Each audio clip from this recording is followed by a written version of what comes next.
Hello বন্ধুরা, সবাই কেমন আছো? সবাইকে জানাই গুড মর্নিং। তো দেখো, আমাদের সিমি এখানে প্লাজো দেখার জন্য এসেছে, তবে ওর একদমই পছন্দ হলো না।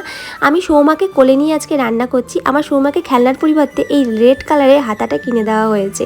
আমি আজকে সৌমাকে কোলে নিয়ে এই কারণেই রান্না করছি, কারণ সৌমা আমার কোলে আসবে বলে কান্না করছিল। মা এখানে ময়দাটা মেখে লুচিগুলো বেলে নিচ্ছে। তবে আজকে কিন্তু রবিবার, প্রথম কথা। দ্বিতীয় কথা, আজকে আমাদের বাড়িতে একটা বিশেষ অতিথি এসছে, তোমরা সেটা দেখতেই পারবে। এখানে দেখো, সিমি কিন্তু লুচিগুলো ভেজে নিচ্ছে। সবাই মিলে একসাথে আমরা আজকে কাজ করেছি, কারণ একসাথে কাজ না করলে না এগায় না তাড়াতাড়ি। এখানে দেখো, এই তরকারিটা কিন্তু আমি একদম সিম্পল রান্না করেছি, কালো জিরে ফোড়ন দিয়ে। তবে একটু অতিথি খাবে বলে একটু কালারফুল করার জন্য একটু কাশ্মীরি দিয়ে দিয়েছিলাম। আমাদের বাড়িতে একটা ভেতো বাঙালি আছে, সে পান্তা ভাত খাবে। এই যে যিনি রান্না করছে।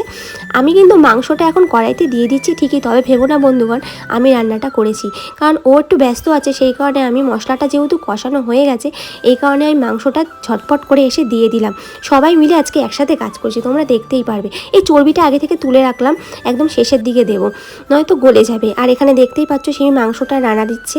আমি কিন্তু আজকে অনেকগুলোই ভিডিও বানিয়েছি। আজকে ওয়েদারটা খুব ভালো ছিল, এতটাই ভালো ছিল ধারণার বাইরে। এই যে আমাদের বাড়ির বিশেষ অতিথি, তো দেখতেই পাচ্ছ এটা হলো আমার মামি শাশুড়ি। তোমাদের সবাইকে একটা কথা বলি বন্ধুগণ, এই মামি শাশুড়ি একটা নতুন চ্যানেল খুলেছে, দেখো এখানে শো করছে। তোমরা প্লিজ ঝটপট করে যাও, চ্যানেলটা সাবস্ক্রাইব করো আর একটু মামি শাশুড়িকে সাপোর্ট করো। আজকে রান্না হয়েছে মটন কষা, আর তার সাথে হয়েছে পটল বাটা, আর হলে আমের চাটনি। তবে তার সাথে পাঁপড়ও ভাজা হয়েছিল। সেই পাঁপড় ভাজার ভিডিওটা তোমাদেরকে আর দেখানো হয়নি, কারণ অনেকটা শেষে ভিডিও পাঁপড়টা ভাজা হয়েছিল আর কি। আর হ্যাঁ, তোমাদের সবাইকে আজকের মতন টাটা।